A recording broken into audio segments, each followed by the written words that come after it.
Saya Eva Limbong dari Birokrat Menulis, merasa sangat senang dan terhormat bisa menjadi host dalam acara sore hari ini.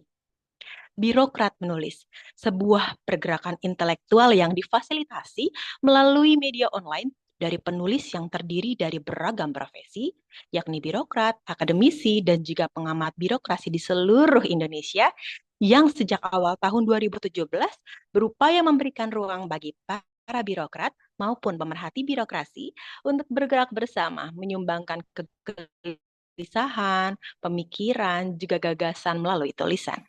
Sebelum memulai, izinkan saya menyapa dan mengucapkan terima kasih atas kehadiran para tamu spesial kita. Di antaranya para pemantik buku, Mbak Oki Madasari dan Bung Herdiansyah Hamzah, juga para editor, Mbak Kanti Pertiwi, Mbak Sofia Mahardianing Tias, dan Mbak Nita Yuniarsi, serta para penulis yang luar biasa yang tergabung dalam proyek AMSP.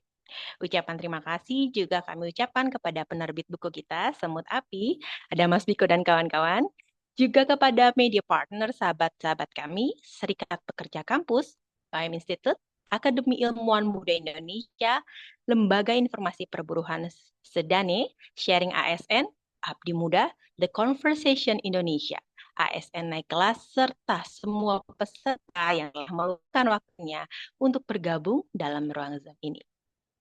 Jalan-jalan ke Gunung Agung sambil melihat sawah dan padi. Saya ucapkan selamat datang dan selamat bergabung dalam acara self-launching buku Bukan Cuma Abdi. Acara ini kita selenggarakan sebagai bentuk apresiasi terhadap para ASN yang telah berani menulis, jujur bercerita, dan merekam berbagai kegelisahan serta perenungan mereka dalam buku ini. Bukan Cuma Abdi adalah buku yang memuat suara-suara personal, getir, tapi juga penuh harapan dari mereka yang bekerja di dalam birokrasi.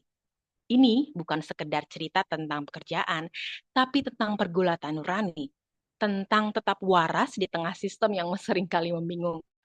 Saya percaya buku ini akan mengajak kita semua untuk melihat ASN dari sisi yang lebih manusiawi.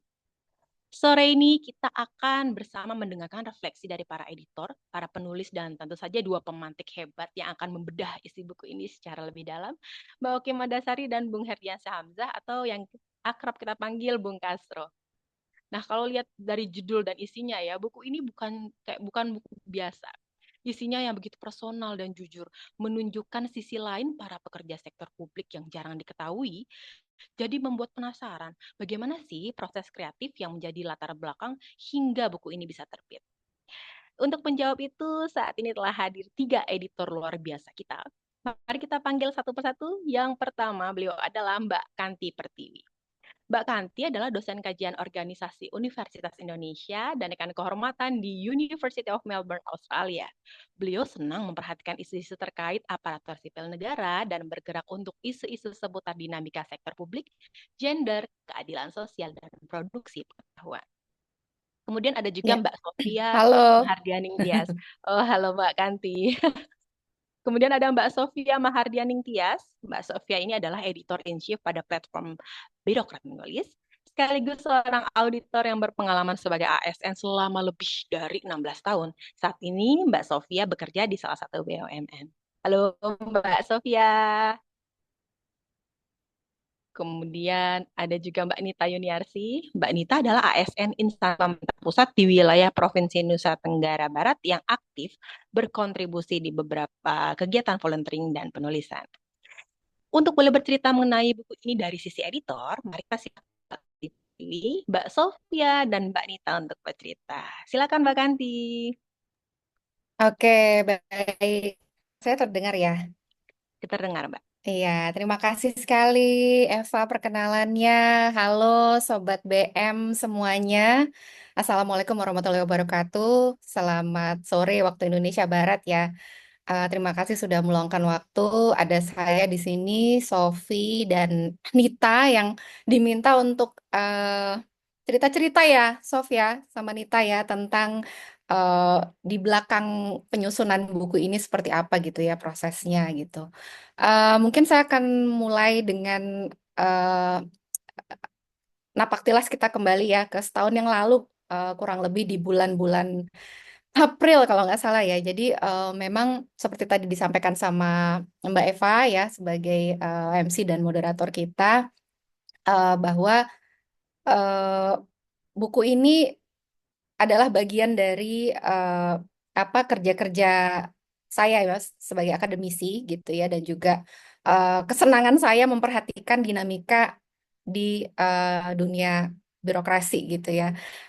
Mungkin teman-teman di sini ada yang juga berinteraksi dengan saya di media sosial, terutama di X gitu ya.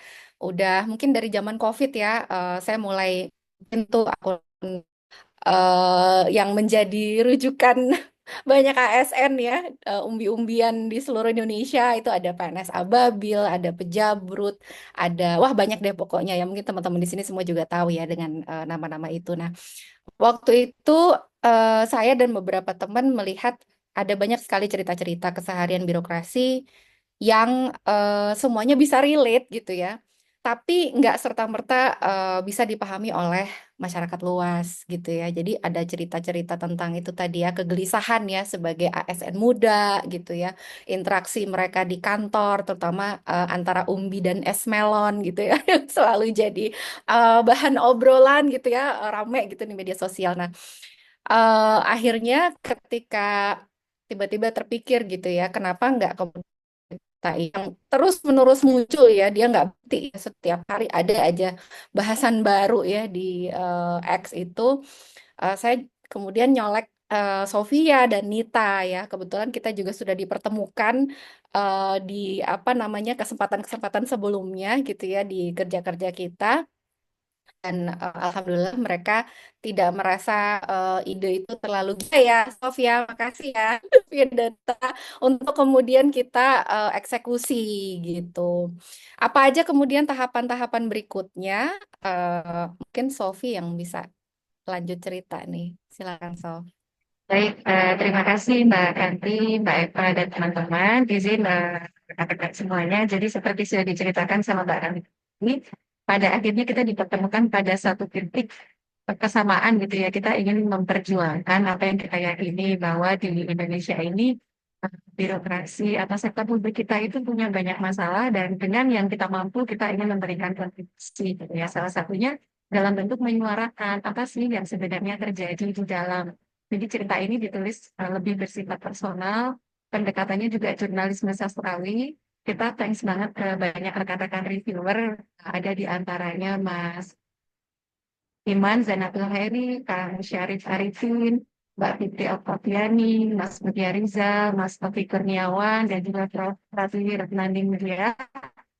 Kita tahap-tahapannya kemarin kita open dulu ke publik bahwa kita akan punya proyek. Awalnya disebut sebagai AMSP, Antologi Mencekik Sektor Publik. Karena orang kan di luar tahunya, oh menjanjikan ya jadi PNS gitu ya, untuk kalangan kerja. Aman adalah PNS gitu kan. Tapi ternyata kan tidak seperti itu. Nanti mungkin akan lebih banyak dikupas dari rekan-rekan pemantik kita, Mbak Uti dan Mas Castro, ya mungkin apa insight-nya sedikit berbeda daripada kami yang mengalami di dalam. Kebetulan saya sendiri juga adalah penulis di buku itu, yang kebetulan juga sudah resign gitu ya. Jadi kami melalui beberapa tahap, kita kumpulkan siapa saja yang sekiranya tertarik dan kemudian kita lakukan review singkat, kita seleksi dan kita lakukan proses pendampingan. Ini sepertinya kurang kurang kuat sampainya dan sebagainya sampai kita mencanangkan pada Hari Buruh Internasional 1 Mei. Kemarin kita launching, tapi karena satu dan lain hal ya udah kita selenggarakan di tanggal 4 Mei ini. Saya juga thank you banget dari penerbit Semut Api yang sudah menyambut antusiasme kami dari berbagai pergerakan ini, khususnya di lead oleh birokrat menulis. Mudah-mudahan lancar untuk proses ke depannya gitu. Selanjutnya silakan Mbak Nita Yuniarsi. Baik, ini saya sedikit tambahan saja mungkin untuk teman-teman penulis, karena sebenarnya kami selama setahun ini Mbak ya nggak pernah sama sekali kontak langsung dengan penulis. Jadi email-email yang mungkin agak mengganggu teman-teman penulis selama setahun terakhir itu dari kami bertiga. Jadi teman-teman penulis ini benar-benar luar biasa usahanya. Udah sabar banget nunggu progres-progres dari kami, terus kami hubungin untuk perbaikan lagi berkali-kali. Jadi ya kami semua mengucapkan terima kasih banyak untuk semua teman-teman penulis atas kesabaran dan dedikasinya sehingga proyek ini bisa selesai sampai dengan hari ini. Ya, kira-kira gitu ya. Oh, eh, mungkin kita mau tambahin juga ya, karena ini mungkin sesuatu yang nggak banyak orang tahu ya, bahwa dari awal kita apa ya menyusun konsep project ini, memang kami bisa paham ya, nggak semua ASN atau bahkan teman-teman non ASN yang nyaman untuk menulis dengan menggunakan namanya sendiri gitu ya, nama pribadinya gitu. Ini mungkin nanti bisa dibedah juga ya sama pemantik kita gitu ya. Kenapa ya teman-teman ASN gitu ya? Gelisah tuh kalau disuruh nulis pakai nama sendiri gitu ya. Beberapa kali saya menemukan komentar kayak gitu ketika melempar undangan. Ayo, siapa yang mau submit tulisan? Pasti, waduh gitu kan. Pasti pada takut gitu ya komentarnya. Nanti dulu deh gitu ya macam-macam ya. Tapi kalau dengan identitas anonim gitu untuk nge-tweet dan lain sebagainya. Nah, ini jadi kami memang agak apa jumpalitan gimana ya caranya gitu ya. Sampai kita memutuskan ya udah kalau gitu kita kasih opsi kalau memang mau pakai nama pribadi boleh atau mau pakai nama samaran gitu kan, dan juga waktu itu kita sempat tawarkan apakah mau dituliskan ceritanya gitu ya. Jadi kita model interview tapi ternyata model itu tidak berjalan gitu ya. Jadi akhirnya hanya dengan opsi menggunakan nama asli atau menggunakan nama pena gitu. Tapi terima kasih banget atas kerja kerasnya semua teman-teman tadi yang sudah disebutkan oleh Sofia ya, teman-teman reviewer, dan kami tuh sempat bikin ini ya Sofia, apa dengan penulisan jurnalisme sastrawi. Kayak apa sih gitu ya gaya tulisan jurnalisme sastrawi. Nah, itu juga kita bikin di tahun lalu di bulan September ya kalau nggak salah ya. Kemudian dari situlah kemudian kita coba bekali teman-teman gitu kan. Sebagian ada yang sudah punya kemampuan menulis yang sangat baik gitu ya. Sebagian lagi mungkin memang perlu didampingi gitu ya. Makanya di sana kita ada proses apa feedback ya, revisi dan seterusnya. Dan ini adalah kerja kerasnya semua teman-teman, penulis, reviewer, editor yang ada di sini. Terima kasih banyak gitu.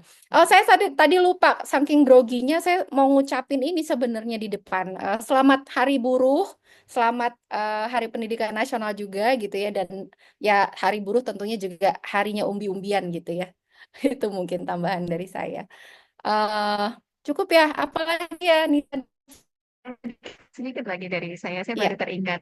Nanti kalau mungkin para pembaca, baik itu dari pemantik atau rekan-rekan yang lain melihat isunya yang diangkat, mungkin tidak semua masalah bisa kita ungkapkan dalam buku itu gitu. For example, kadang kan orang mikirnya eh, birokrasi di situ terjadi korupsi dan sebagainya itu kan sama sekali tidak disinggung ya. Nah, itu juga mungkin perlu diperhatikan bahwa tidak semua hal itu bisa kita ceritakan. Ini sifatnya mungkin lebih ke masalah personal gitu. Meskipun sebenarnya kalau dibilang berkaitan tuh pasti ada lah ya berkaitan. Gitu. Ada pressure dari sistem atau dari pimpinan dan sebagainya. Kayaknya udah cukup kali ya Mbak ya. Mungkin lebih tepat kalau rekan-rekan pemantik nanti yang akan mengulas lebih jauh. Dari saya cukup ya Mas. Oke, baik, terima kasih Mbak Kanti, Mbak Sofia.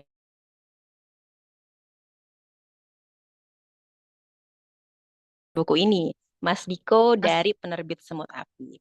Penerbit Semut Api adalah penerbit yang konsisten menerbitkan buku-buku sosial, politik, hukum, kajian budaya, sejarah, filsafat, dan sastra.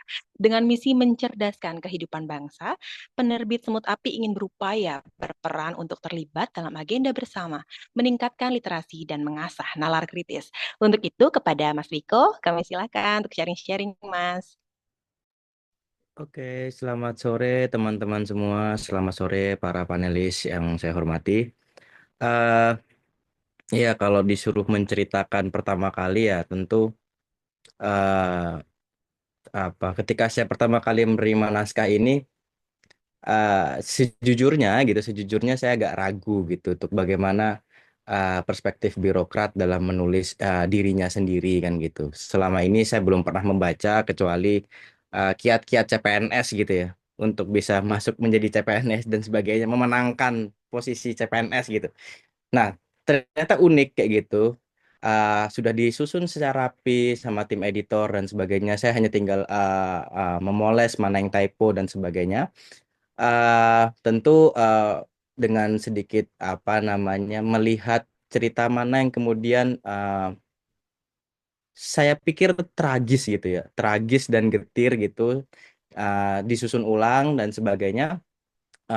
Saya melihat ini menjadi satu cerita yang menarik untuk bisa dibaca oleh publik kayak gitu. Meskipun memang sudah disebarluaskan, ada beberapa yang kemudian bisa dibaca di birokrat penulis, di websitenya mereka bisa dibaca lebih luas dan sebagainya. Tetapi ini menjadi momentum ketika birokrat, aparatur sipil negara atau PNS sekalipun kayak gitu dalam dalam melihat sistem kerjanya, melihat situasi kerjanya, melihat jaminan kerjanya dan terutama dalam kerangka perburuhan kayak gitu. Jadi saya berharap birokrat terus bisa mengkritisi tempat kerjanya agar menciptakan kerja yang layak dan bisa melayani rakyat secara lebih apa humanis kayak gitu. Itu saja sih paling. Baik, terima kasih Mas Biko atas cerita-cerita singkatnya ya, sharing-sharingnya. Editor dan copy editor udah bercerita nih teman-teman. Sekarang sekarang kita jadi udah tahu ya ide kreatif dan latar belakang penerbitan buku ini seperti apa. Selanjutnya sepertinya kurang lengkap ya kalau kita nggak mendengar langsung dari para penulis yang jadi sumber inspirasi atas cerita-cerita yang tertulis di buku ini. Saat ini sudah hadir bersama kita salah satu penulisnya yaitu Mas Ditya Permana. Mas Ditya yang menulis cerita dengan judul Berjibaku dengan Indeks Antara Formalitas dan Realitas, dengan cerita yang sangat relate dengan keseharian para ASN tentang tuntutan yang kadang berseberangan dengan kata hati. Kita persilakan bersama ya Mas Ditya untuk sharing-sharing lebih lanjut mengenai ceritanya. Silakan Mas Ya, Ditya. baik. Selamat sore. Sorry Assalamualaikum Mas. warahmatullahi wabarakatuh. Suara aman ya? Aman Mas, aman. Oke. Ya, sebetulnya apa ya? Memang kalau nggak usah di apa, nggak usah di media lah, bahkan di kantin kantor itu banyak cerita gitu. Jadi kebetulan ada cerita seperti itu dan banyak yang bisa diangkat sebetulnya, nggak cuman indeks atau apapun. Dan yang apa ya paling berasa itu ya seperti yang dikatakan Mbak Kanti tadi bahwa oh ini banyak yang unik ya dan saya rasa mungkin nanti saya nggak tahu belum baca bukunya juga apakah ada yang ngangkat juga nanti bahwa nanti sumber dari seluruh kegalauan itu adalah adanya kata-kata dari Esmelon terutama ya ketika kita sedikit sambat sedikit ngeluh makanya banyak anonim tadi terus pasti dijawab dengan yang seperti ini. Banyak loh yang ingin ada di posisi kalian. Ah, Nah, itu adalah semacam Udah mantra jadi sakti. mantra ya. Oh Mantra iya, sakti baru. itu. Baru ngomong mantra kan. Mantra sakti bahwa kita itu harus nerimo apapun yang diarahkan oleh pimpinan, meskipun ketika dicek lagi ke dalam hati nurani, ke dalam logika, kok kayaknya nabrak ya. Nabrak sebagai diri kita sebagai artinya itu kita pelayan masyarakat tapi begitu nabrak yang mantra tadi kayak jadi pelayan pimpinan. Nah, itu yang apa ya? Mungkin akan banyak ditemui di buku ini nantinya. Barangkali itu dari saya sedikit. Terima kasih. Assalamualaikum warahmatullahi wabarakatuh. Waalaikumsalam, terima kasih Mas Ditya atas sharing-sharingnya. Nggak sabar nih baca cerita-ceritanya nih kayaknya banyak banget yang relate dengan dunia-dunia ASN sepertinya ya.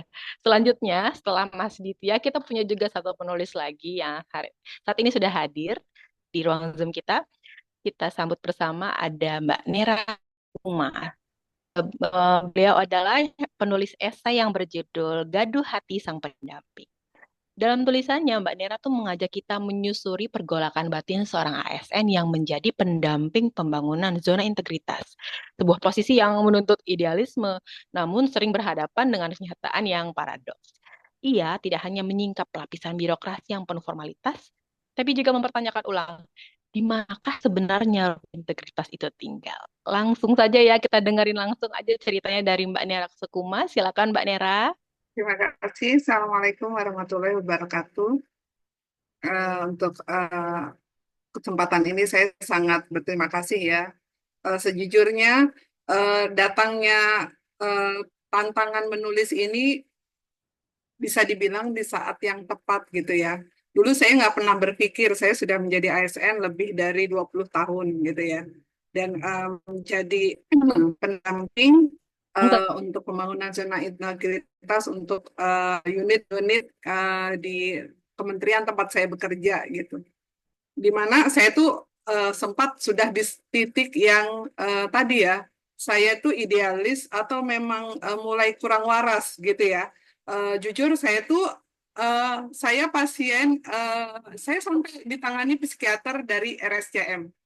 Jadi memang apa ya, rasa orang di luaran itu kan sering dibilang ASN itu apa sih, cuma ngabis-ngabisin uang negara gitu, yang kerjanya nggak jelas apa gitu kan, terus apa ya, kita nggak ngapa-ngapain gaji juga masuk.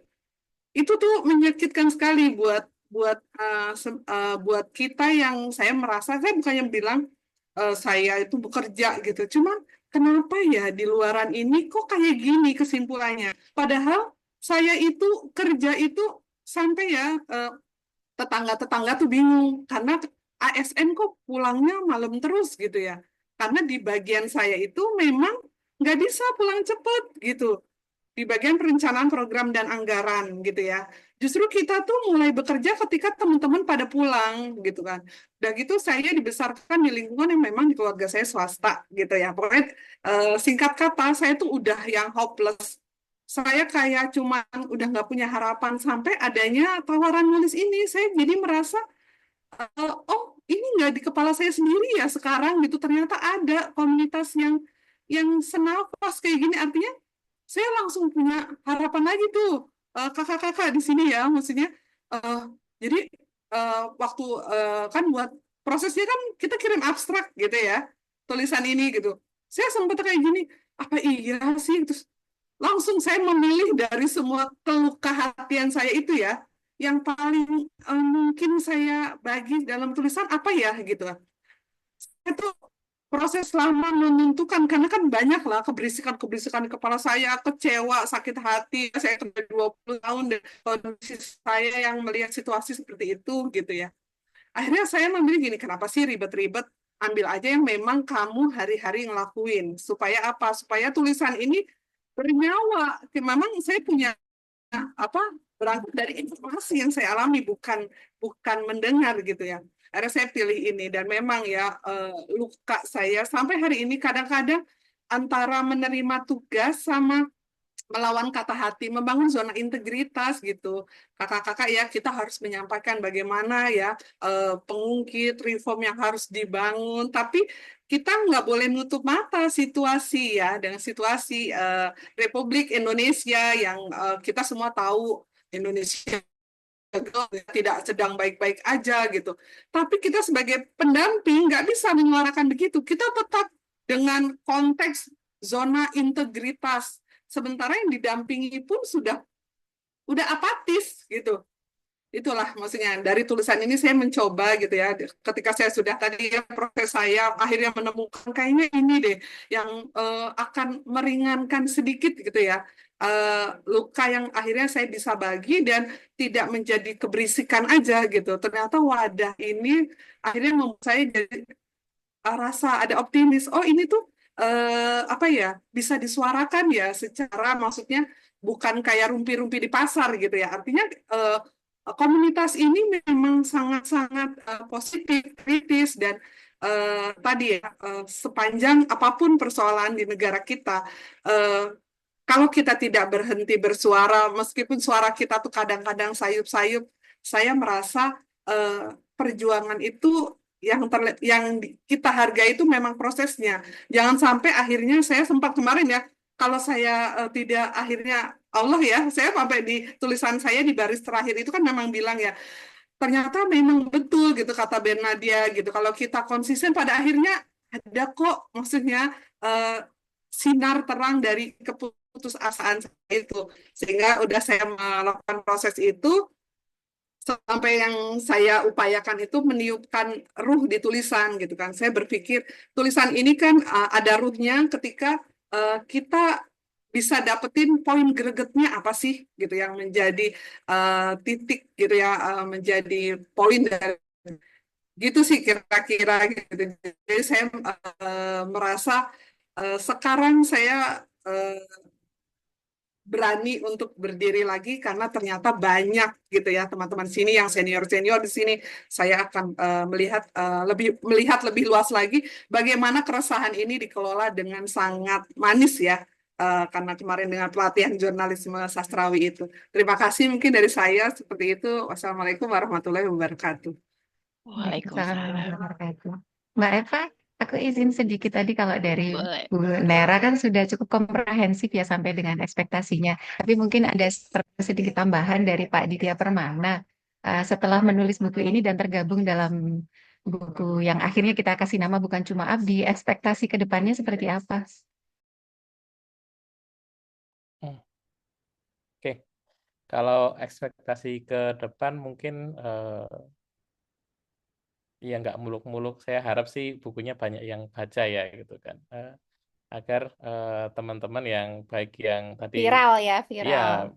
PNS yang merasa berjuang sendirian gitu kan, oh ternyata ada temannya. Kemudian yang di luar PNS juga lihat oh ternyata meskipun secara job security lebih mending daripada teman-teman yang di luar, sekarang Indonesia gelap, agak ngeri memang lihatnya, tapi kita juga sama loh, di posisi ini juga banyak tekanan, banyak cobaan. Nah itu mungkin istilahnya apa ya, bisa memberikan insight lebih bahwa dimanapun kita berada, di posisi apapun, mau jadi ASN, jadi BUMN, jadi buruh, atau jadi freelancer sekalipun, semua ada cobaannya. Mungkin kalau buku ini viral, harapannya ya, oh ternyata PNS itu susah gitu kan. Kemudian apa ya, bisa menggeser mindset. Saya nggak tahu, mungkin banyak teman-teman di sini juga yang dulu ketika jadi PNS itu semacam ada bayangan bahwa PNS itu hidupnya enak gitu kan.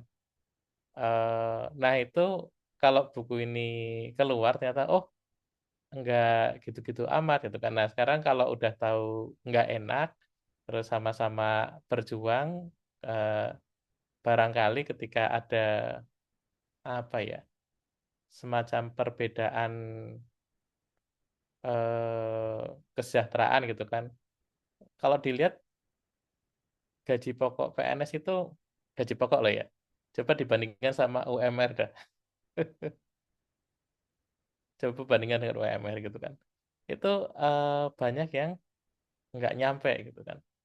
Nah itu kesejahteraan juga mungkin dipikirkan, ternyata sama-sama capek, sama-sama tertekan, mungkin kesejahteraan juga bisa dibandingkan. Kemudian mungkin nantinya ketika teman-teman yang tadinya berjuang berhasil mencapai titik di mana bisa mengubah kondisi per-PNS-an di negara ini, yang seperti itu, yang tekanan-tekanan yang dialami tadi, yang seperti judul awal ya, mencekik secara publik, mungkin pelan-pelan bisa dikurangi tekanannya. Kira-kira begitu. Semoga dengan viralnya buku ini lebih membuka wawasan. Atau mungkin juga bagus kalau diberikan beberapa bukunya gitu kan, ke para pengambil putusan yang ada saat ini. Pak, kami di bawah seperti ini loh gitu. Nah itu juga mungkin bisa mempercepat proses, ya tadi minimal mantra yang tadi, banyak yang di posisi kalian, nanti jadi mikir-mikir, ternyata mungkin kalau belum tahu, jadi banyak yang ingin di posisi kalian. Tapi kalau setelah tahu, mikir-mikir dulu deh. Nah, nanti apa ya? Kalau saya mungkin karena apa ya? Terinfluence dari Australia, PNS itu memang di sana elit ya. Nah, itu mungkin sisi elitnya itu nggak hanya dari apa kelihatannya, tapi juga kesejahteraan juga dipikirkan. Kira-kira seperti itu. Arahnya ke situ nanti. Mungkin gitu Mbak Sofi. Terima kasih Mas Mm-mm. Ditya dan eh, Mbak Nira Kusuma. Mendengar langsung dari penulis rasanya tuh kayak campur aduk Baik. gitu ya. Sangat relate gitu, merasa senasib, sepemikiran, sepenanggungan, merasa sangat diwakilkan. Dan saya rasanya senang juga ya lewat buku ini tuh bahkan bisa memberikan sedikit kesejukan, kekuatan gitu kalau kata Mbak Nira tadi, berbagi perasaan gitu satu sama lain jadi nggak merasa sendirian. Maka buku ini memang begitu layak ya kayak dibaca untuk para ASN, bahkan mungkin semua orang yang ingin tahu tentang ASN dan sisi lain dari stigma yang sering ditempelkan pada ASN. Dan acara ini akan semakin menarik lagi. Masih ada sesi yang pastinya udah tunggu. Tapi sebelum itu saya persilahkan untuk teman-teman jika ingin mengajukan pertanyaan, memberikan tanggapan, atau bahkan mungkin mau curhat ya selama acara ini berlangsung, boleh menuliskannya di kolom Q&A. Nah, kali ini saya duluan yang mau curhat.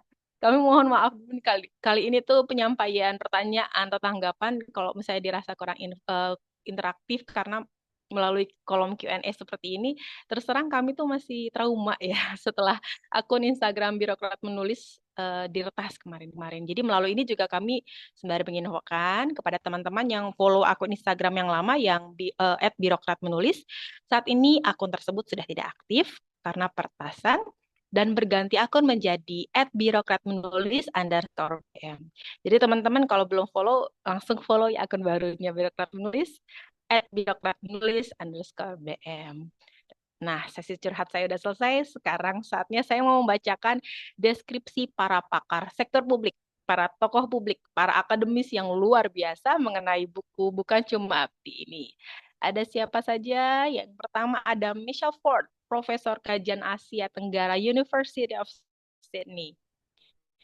Beliau bilang, Bukan Cuma Abdi menghadirkan kisah-kisah otentik dari garis depan birokrasi Indonesia yang jarang terungkap ke publik, kisah para pelaksana di lapangan yang kerap terbungkam oleh hierarki birokrasi. Lalu ada juga Mbak Oki Madasari, seorang sosiolog dan sastrawan yang kita kenal bersama ya. Di tengah segala mitos dan stereotip tentang PNS, buku ini mencoba menunjukkan sisi lain yang tak dibicarakan untuk membangun perasaan senasib, sepenanggungan, dan kesadaran kolektif yang mau perjuangan. Benar sekali nih Mbak Oki nih ya.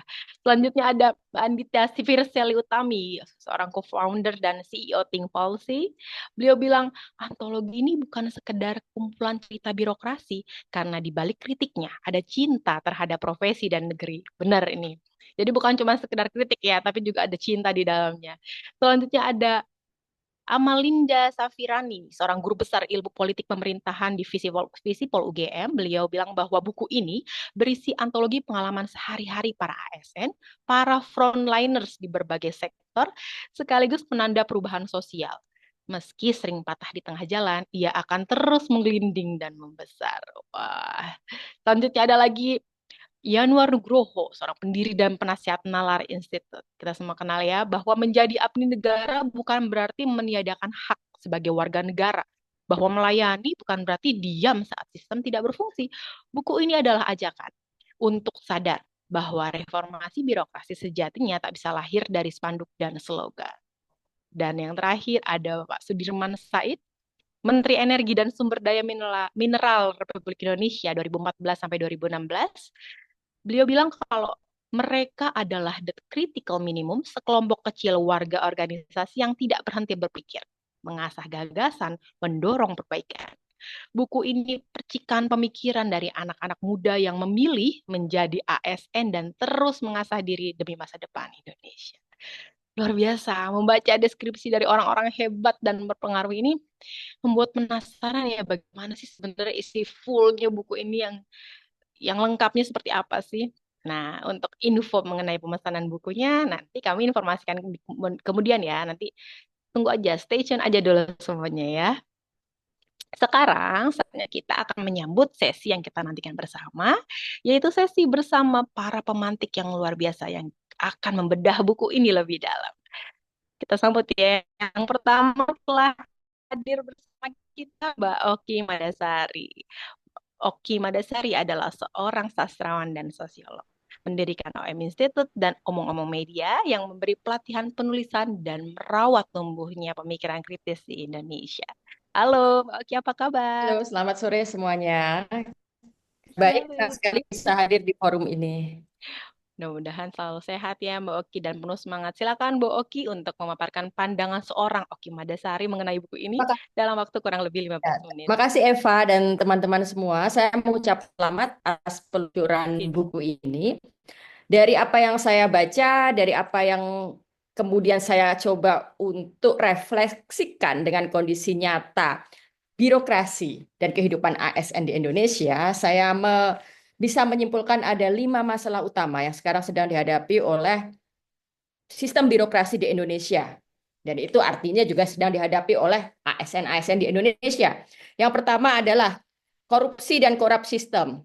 Jadi dengan sistem yang korup, maka korupsi terus terjadi. Saya tidak bicara bahwa teman-teman umbi-umbian ini melakukan korupsi, melakukan suap, menerima suap, dan sebagainya. Saya sedang bicara tentang hal yang lebih besar. Bagaimana birokrasi kita memang sedang berada pada sistem yang sangat korup, yang itu akhirnya mengakibatkan korupsi-korupsi terjadi di setiap lini, terutama di lini pengambil keputusan, di lini para pejabat, di lini mereka yang memegang resource, mereka yang memegang akses. Nah, ini harus dikritisi.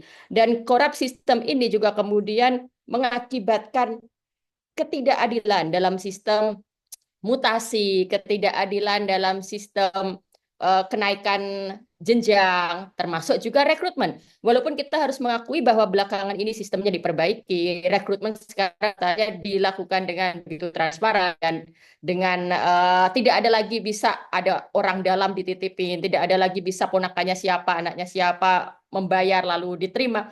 Itu sebuah kemajuan yang cukup berhasil, tapi jangan lupa bahwa sistem yang korup ini sudah bercokol, jadi ketika kemudian intake-nya mungkin sudah bersih, sudah bagus, tapi sistemnya berubah, belum terreformasi, maka korupsi itu masih terjadi. Yang kedua adalah politisasi, dan di saat yang bersamaan, depolitisasi ASN.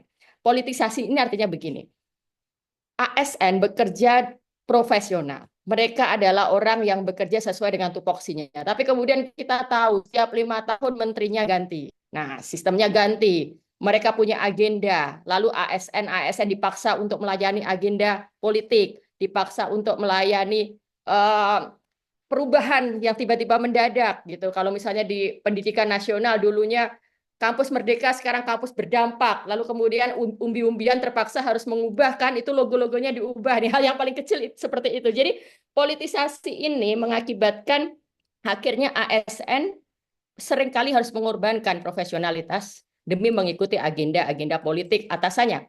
Nah, di saat yang bersamaan, 32 tahun Orde Baru itu mendepolitisasi ASN. ASN dikelompokkan dalam satu organisasi korpri dan tidak ada lagi organisasi lain. Dan jadi semangat ASN untuk berserikat, semangat ASN untuk berpikir kritis, untuk memperjuangkan sesuatu itu sudah diamputasi dari Orde Baru hingga saat ini. Jadi ini yang kemudian harus sama-sama kita tolak, politisasi dan depolitisasi. Lalu yang ketiga, mitos tentang PNS yang telah menjadi belief system dalam masyarakat. Jadi harus kita akui ketika kemudian ada mertua memilih menantu jadi ASN. Kenapa? Bukan karena ASN itu dipandang, wah ini sebuah ada kemuliaan atau enggak, tapi masih ada misalnya rasa kebanggaan yang dianggap bahwa orang berseragam itu lebih punya prestis daripada mereka yang bekerjanya freelance, padahal duitnya banyak yang freelance, bisa jadi kan gitu. Tapi tetap seragam PNS itu masih dianggap sesuatu yang punya kasta tinggi. dalam masyarakat kita. Nah, ini juga bagian dari feodalisme berpikir.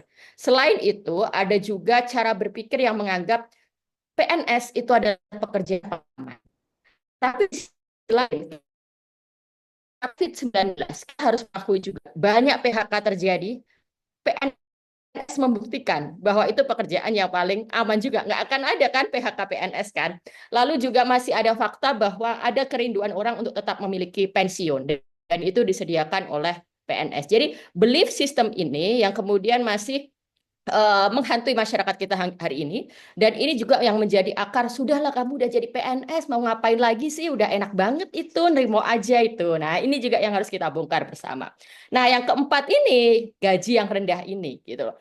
Kita harus bertanya apa reasonnya sebenarnya gaji PNS rendah gitu kan. Semuanya S1 juga, S2, S3, lalu kemudian semuanya juga dituntut untuk punya kemampuan mengatasi masalah, kemampuan mengerjakan tugas, tapi kenapa gajinya rendah? Ini nggak make sense. Kalau kita bandingkan dengan negara-negara lain, PNS justru kelompok yang gajinya selalu diutamakan. Jadi ini harus kita pertanyakan terus.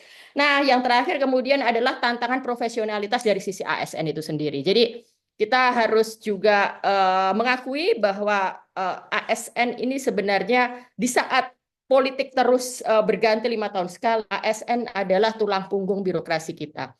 Jadi ASN lah yang memegang memori organisasi, ASN lah yang bisa menjaga profesionalitas sebuah lembaga. Dan ASN pada titik tertentu mereka adalah expert dari public policy. Mereka akan ada di satu posisi 15 tahun, 20 tahun. Mereka ini orang yang ahli di bidang itu. Nah, jadi di saat yang bersamaan ASN sendiri harus terus mengupgrade knowledge, mengupgrade skill, terus dituntut untuk kreatif, inovatif, tapi saya percaya bahwa itu bukan tantangan individu, tapi itu tantangan institusional. Jadi kita harus menciptakan institusi sistem di mana ASN terus punya kesempatan untuk men-challenge dan meningkatkan kemampuannya. Itu 5 hal yang tercermin dari buku ini dan sebenarnya merupakan masalah utama dari birokrasi dan ASN kita hari ini.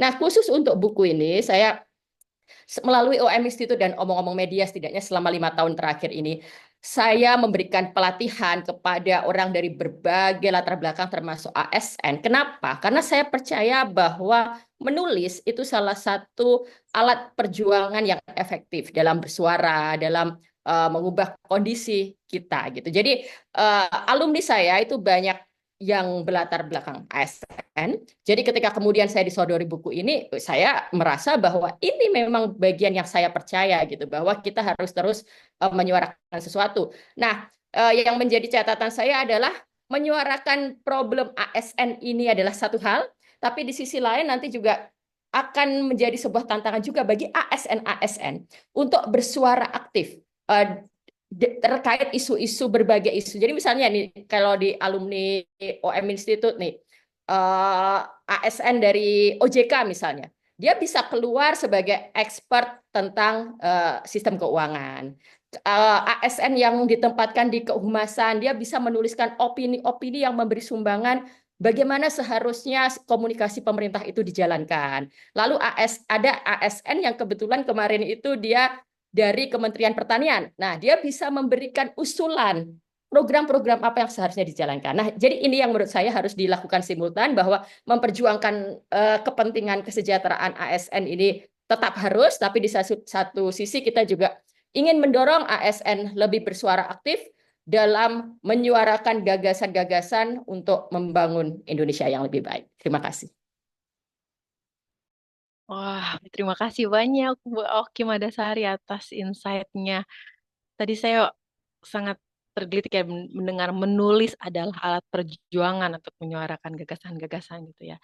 Kadang kita merasa kayaknya menulis ya sudah, saya cuma kayak mau curhat aja deh atas atas apa yang sedang saya alami gitu. Tapi ternyata itu tuh alat perjuangan kita nih. Dan rasanya tadi setelah Mbak Oki membedah gitu ya masalah utamanya ASN itu kayak dibela gitu ya, seperti dipuk-puk gitu ya sama Mbak Oki Madasari. Jadi kayak rasanya, aduh, di tengah keterpurukan ini ternyata ada yang melihat dan membela kita. Ternyata kita kelihatan ya gitu, eh, apa namanya, perasaan-perasaan hati yang diam-diam aja ini, orang-orang taunya yang enak-enak doang, ternyata ya rasanya enak juga ya, senang juga ya kalau dibela seperti ini. Terima kasih loh Mbak Oki atas em, segala ujangan-ujangannya ya, terus atas insight-insightnya yang sudah diberikan pada sore hari ini. Selanjutnya juga kita punya satu orang pemantik hebat yang sudah hadir, yaitu Bung Herdiansah Hamzah, atau yang akrab kita panggil bersama Bung Castro. Halo Bung, bagaimana kabarnya Bung? Semoga sehat. Kayaknya masih di mute nih Bung Castro. Oh, lagi kayaknya keluar nih ya. Apa? Tertinggal ya sepertinya, sempat nge-freeze tadi. Oh, mungkin ini ya. Ini udah join lagi. Oh, Udah ya. join lagi. Halo, sorry, Halo Bung Castro. sorry keputus. Iya, apa kabar Bung Castro? Sehat? Baik, sehat. Bangsa ini yang tidak sehat. Oh, aduh, dalam ya, dalam. Terima kasih Bung Castro udah bergabung. Kami berikan kesempatan Bung Castro untuk membedah isi buku Bukan Cuma Abdi ini. Silakan Bung Castro. Kami berikan waktu kurang lebih izin 15 menit. Terima kasih. Oke, terima kasih banyak Mbak Eva. Terima kasih banyak kawan-kawan semua. Selamat untuk buku ini. Ini sebenarnya mewakili kegelisahan mayoritas ASN ya. Ini semacam keresahan kolektif gitu. Bedanya kawan-kawan berani menuliskan, mungkin tidak banyak yang lain yang berani terbuka untuk menuliskan gitu ya. Karena pada dasarnya keresahan itu memang harus ditumpahkan gitu ya. Kalau kemudian kita menerima perlakuan yang buruk, tidak manusiawi, yang nggak cukup dengan mendumel, marah, teriak, ya tumpahkan. Dan salah satu cara menyampaikan kritik dan pesan itu adalah dengan cara menulis. Saya kira itu satu poin penting ya. Yang kedua, saya juga ASN, berapa tahun ya? 17-18 tahun. Tapi ada satu cerita menarik. Kebetulan kemarin di kampus kami ada dosen senior ya, udah berapa tahun, udah pensiun sebenarnya. Tapi almarhum kemarin meninggal di hari Jumat. Kami sering berseteru dengan urusan-urusan ASN. Satu perdebatan yang cukup kencang di antara kami, beliau itu kan meskipun orang tua, tapi dia suka stalking status-status WA ya. Suatu ketika saya nulis status WA, intinya mengkritik kencang pemerintahan Jokowi, waktu itu masih pemerintahan Jokowi. Mengkritik kencang pemerintahan Jokowi, kemudian beliau lihat dan ngirim pesan secara privat ke saya. Dia bilang begini, Pak Herdi, tolong jangan mengkritik pemerintah seperti itu. Yang memberi makan itu kan adalah pemerintah. Saya dongkol dong. Ya saya jawab secara ya sederhana saja. Prof, yang memberi makan kita itu rakyat, bukan pemerintah. Ya rakyat yang memberi makan dari pajak-pajaknya kan. Sesederhana itu. Saya tadi ingin menimpali apa yang disampaikan oleh Mbak Kanti di awal gitu, bahwa tidak semua teman-teman berani terbuka dengan kritik begitu. Dan itu memang ya salah satu problem sebagaimana disampaikan oleh Mbak Oki tadi, kultur birokrasi kita tidak memberikan ruang yang cukup. Makanya suatu ketika itu pernah ada kawan yang membisikkan, ASN itu sebenarnya budak nggak sih?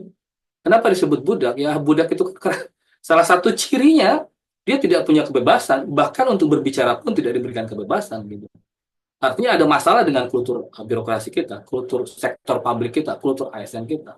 Dan memulai dengan cara ya menulis, menceritakan banyak hal, menyampaikan kepada siapa saja, itu setidaknya sudah menjadi starting yang menurut saya membuka ruang bagaimana kemudian kawan-kawan bisa lebih terbuka dan memancing empati dan solidaritas dari teman-teman yang lain. Itu poin kedua. Poin ketiga sebenarnya saya mau bercerita soal kalau kawan-kawan misalnya melacak jejak sejarah ya, karena ada banyak pernyataan-pernyataan keliru, bahkan itu disampaikan oleh pejabat-pejabat publik gitu ya inner circle presiden, kementerian dan lain sebagainya, yang seolah-olah teman-teman tidak punya ruang kebebasan yang cukup bagaimana memperjuangkan kepentingan kawan-kawan ASN kan, kawan-kawan pekerja atau buruh di sektor publik ini. dalam satu opini yang saya sampaikan, saya ya mengambil posisi berhadapan-hadapan dengan pernyataan semacam itu, karena pernyataan itu betul-betul historis. Kalau misalnya kawan-kawan buka, salah satu sejarah yang mesti teman-teman pelajari bahwa dulu di awal-awal ya abad 18 gitu ya, di tahun 1900-an, sebenarnya posisi pekerja-pekerja sektor publik itu sangat kuat. Kalau kawan-kawan misalnya dengar atau membaca kisah-kisah yang disampaikan di dalam beberapa referensi gitu ya, kawan-kawan saya bisa buka bukunya John Nixon, Buruh, Serikat dan Politik, atau Edith dulu pernah menuliskan tuh cerita-cerita bagaimana buruh-buruh di sektor publik di tahun 1905 sampai 1926 sebelum pemberontakan 2627 misalnya, atau yang direproduksi beberapa oleh peneliti gitu ya, semua bercerita tentang gerakan serikat buruh yang pada intinya adalah ya buruh-buruh di sektor publik dulu itu punya posisi tawar yang cukup bagus, posisi tawar yang sangat kuat. Salah satu alasan mendasar posisi tawar itu begitu sangat kuat, kalau tadi Mbak Oki bilang, salah satunya adalah ya karena memang kawan-kawan karakteristik perjuangannya adalah karakteristik perjuangan secara kolektif, itu ditopang oleh kerja-kerja serikat gitu.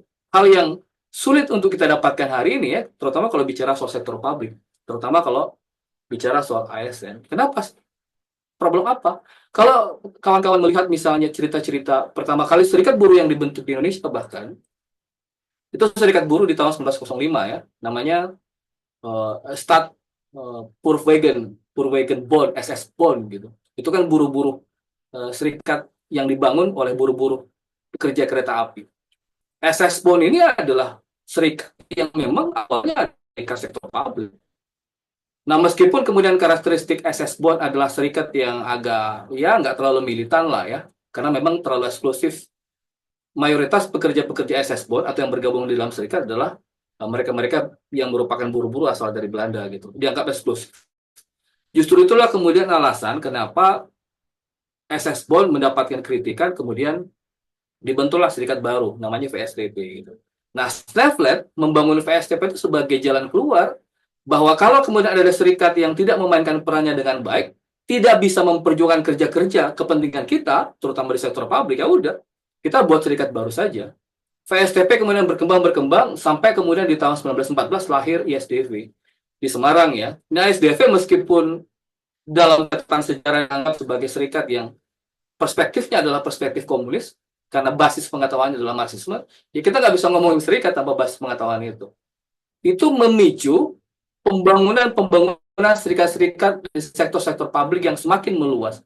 Muncullah setelah ISDV dibuat, muncullah kemudian serikat-serikat sektor publik yang lain. Ada serikat buruh pegadaian, ada serikat guru yang bahkan kalau diceritakan oleh Ingelson di dalam buku Serikat Buruh dan Politik itu adalah serikat yang paling besar jumlahnya, itu sekitar 40 ribuan ya. Bayangkan di tahun itu, guru-guru bisa berhimpun membangun serikatnya sendiri, jumlah yang sangat masif. Ada serikat-serikat pekerja umum, ada serikat-serikat yang berkaitan dengan sektor migas belakangan gitu ya. Yang jelas, catatan sejarah itu mengajarkan kepada kita bahwa kita tidak boleh ahistoris. Pekerja-pekerja sektor publik, teman-teman ASN, itu pada mulanya punya posisi tawar yang sangat kuat karena ditopang oleh kerja-kerja serikat yang juga kuat. Nah, pertanyaannya adalah, sekarang kenapa justru berbalik gitu? Kalau kawan-kawan perhatikan dengan baik, pola kerja ASN sekarang kan berusaha ditundukkan dengan berbagai macam aturan. Kalau kita melihat Undang-Undang Pokok Kepegawaian yang pertama, 18/1961, itu masih menulis kok secara eksplisit di dalam undang-undang itu tentang serikat pekerja atau serikat buruh itu. Jadi dulu ada namanya Dewan Permusyawaratan atau Kesejahteraan gitu ya. Dewan inilah kemudian yang berisi dari serikat-serikat buruh, termasuk di sektor publik, ASN lah kalau sekarang gitu, yang kemudian dibuat untuk mewakili kepentingan pekerja di dalam perundingan-perundingan tertentu yang berkaitan dengan hak-hak para ASN atau hak pekerja sektor publik. Cuma memang kita tidak bisa melihat undang-undang itu hanya sebagai teks semata kan. Kita mesti melekatkan konteksnya sampai kemudian di 1974 Undang-Undang 8 pokok-pokok kepegawaian keluar. Kalau kita ingin melekatkan konteks di dalamnya, itu juga terjadi karena situasi politik. Tadi Mbak Oki sempat bilang soal itu ya, bahwa pasca 65 memang semua dihanguskan, semua dibredel, kendali penuh ada di tangan kekuasaan. Makanya kan 1974 keluar Undang-Undang Pokok Kepegawaian, cikal bakal atau embrio Korpri itu sudah lahir gitu.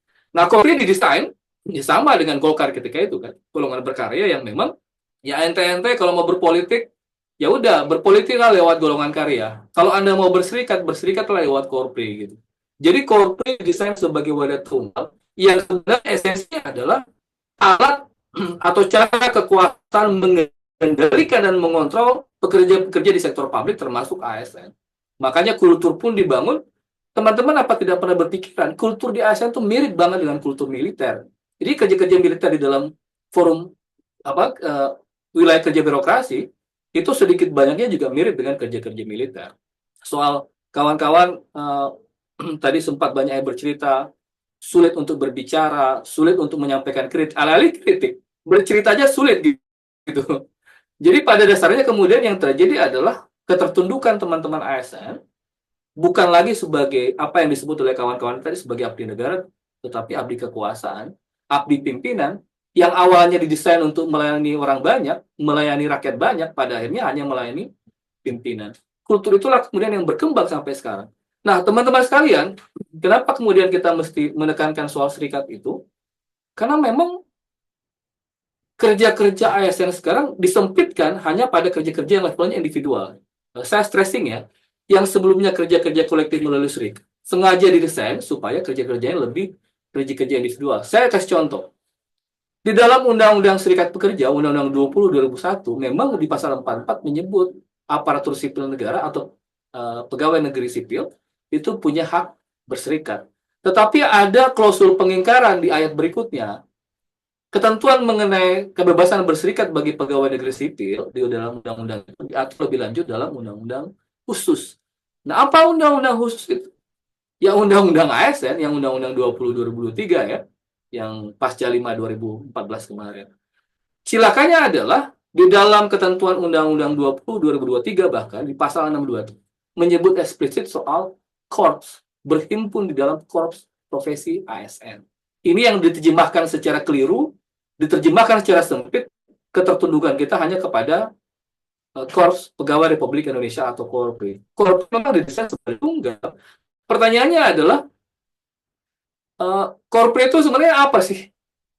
Kita disuruh dipaksa untuk bayar iuran. Ini golongan 1, golongan 2 itu 5.000 sampai 10.000, 15.000. Golongan 3 itu 15.000, golongan 4 itu 20.000-an. Itu dipaksa bayar iuran Korpri setiap bulan selama berpuluh-puluh tahun. Kalau kemarin katanya ya pimpinan Korpri sejak tahun 2000 katanya sudah tidak pernah masuk ke dalam kas Korpri nasional, tetapi masuk ke kas daerah, ya sama saja. Intinya adalah kita dipaksa membayar iuran yang tidak jelas digunakan untuk apa. Alih-alih membela kepentingan ASN, Korpri jelas adalah perpanjangan tangan dari kekuasaan. Ya, Korpri itu hanya semacam sebagai juru bicara kekuasaan.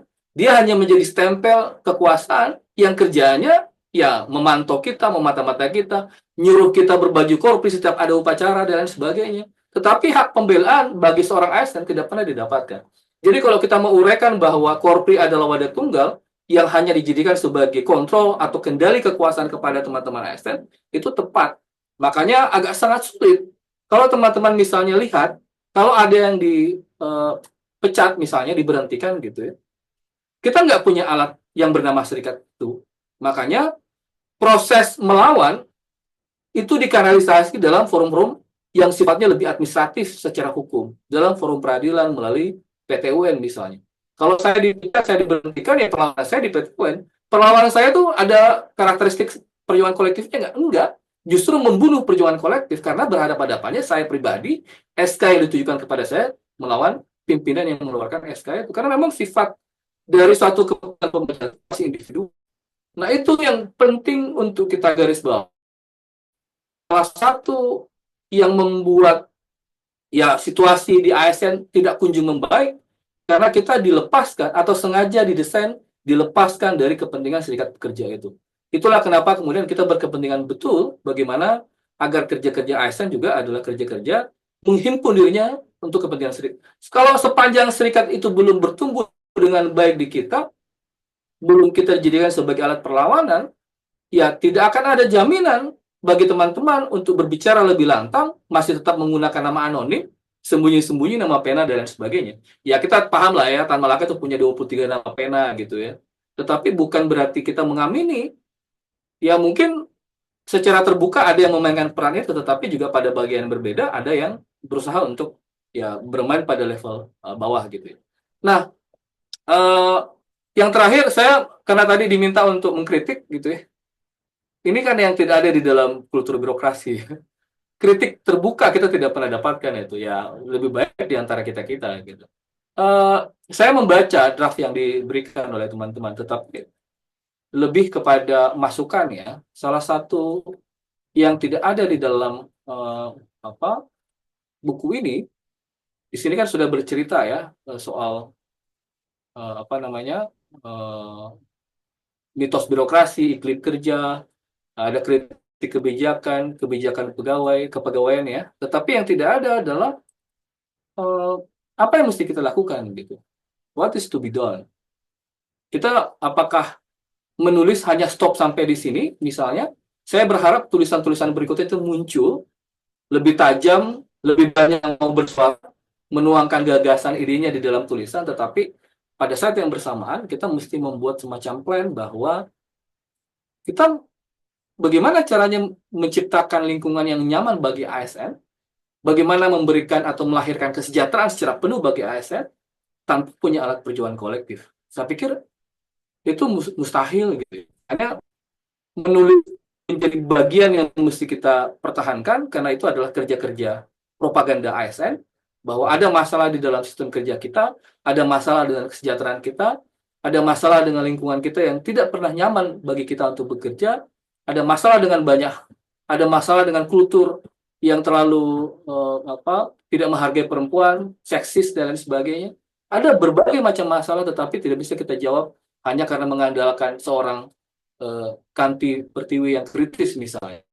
Tetapi mesti mengandalkan bahwa ya kalau kemudian satu merasa dilukai, semua juga harus merasa dilukai. Dengan cara berserikatlah kemudian kita bisa menempatkan perjuangan ASN itu bisa jauh lebih efektif dan bisa dilakukan secara kolektif.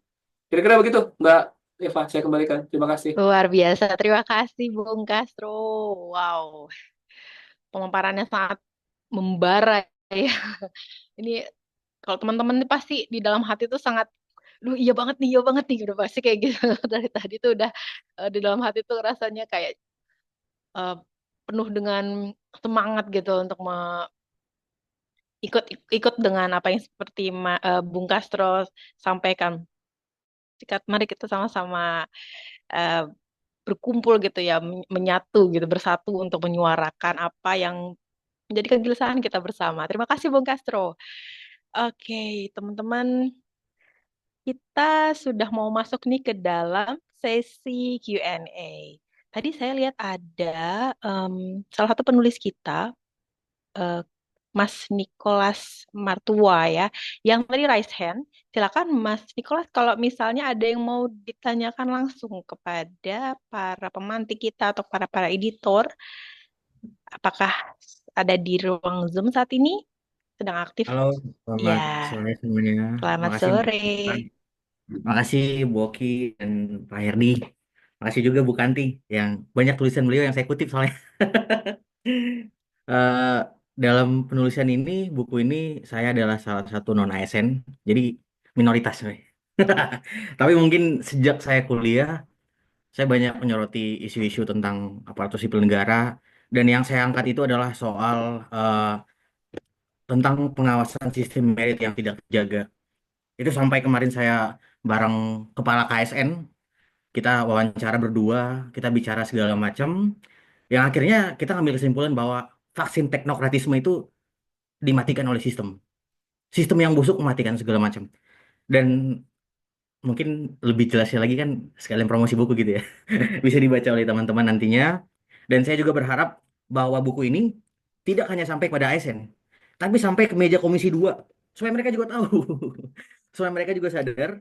Dan pemerintah juga termasuk Pak NIRB atau ya yang ada di itulah ya, 3 yang ada di bagian dari mengurus birokrasi juga membaca bahwa yang dituliskan dalam ini bukan sekadar jeritan, tapi permintaan untuk perbaikan sistem. Kalau sistem tidak baik, ya kita hanya gini-gini aja. Artinya sistem yang bisa diperbaiki, maka akan bisa membuat ASN itu semakin profesional, semakin benar-benar jabatan publik itu sakral. Itu sih kalau dari saya yang bisa saya ungkapkan. Terima kasih telah melibatkan saya dalam proyek ini. Semoga ini jadi ladang berkah dan kerja-kerja kita untuk melayani bangsa. Terima kasih Bapak Ibu sekalian. Terima kasih Mas Nicholas, salah satu penulis kita ya. Terima kasih sudah menyuarakan, salah satu dari orang-orang yang berani menyuarakan nih. Tapi Mas Nicholasnya yang mana ya wajahnya biar kita bisa lihat juga nih. Oh iya, wajahnya belum muncul ya. Iya belum muncul nih Mas Niko. Coba Mas Niko ada nggak? Coba on cam deh. Atau mau On mau cam. disamarkan juga nih wajahnya nyatanya. Oh nggak usah, Yang saya mana mah. enggak? Yang mana Biar nih Mas? Yang diketahui. mana nih Mas Niko nih? Biar kita semua kenal nih pada mungkin Mbak Kanti sama Mbak Sofia, Mbak Nita juga pengen tahu yang mana sih Mbak Mas Niko nih? Soalnya benar nih kata Bung Castro, kata Mbak Oki kan nggak semua orang berani menyuarakan kegelisahan bersama padahal ya ini ya bukan cuma kegelisahan masing-masing ya, tapi meskipun begitu tidak semua orang gitu mau udah deh nggak usah deh main aman aja gitu. Nah, ada orang-orang yang nah ini dia Mas Nicholas Martua Siagian. Halo Halo, ya. terima kasih sudah diundang. Akhirnya Akhirnya muncul juga nih. iya ada yang Terima kasih. para editor atau para pemantik kita apakah ada yang mau menanggapi apa yang Mas Niko sampaikan? Ya, mungkin sedikit aja dari saya ya.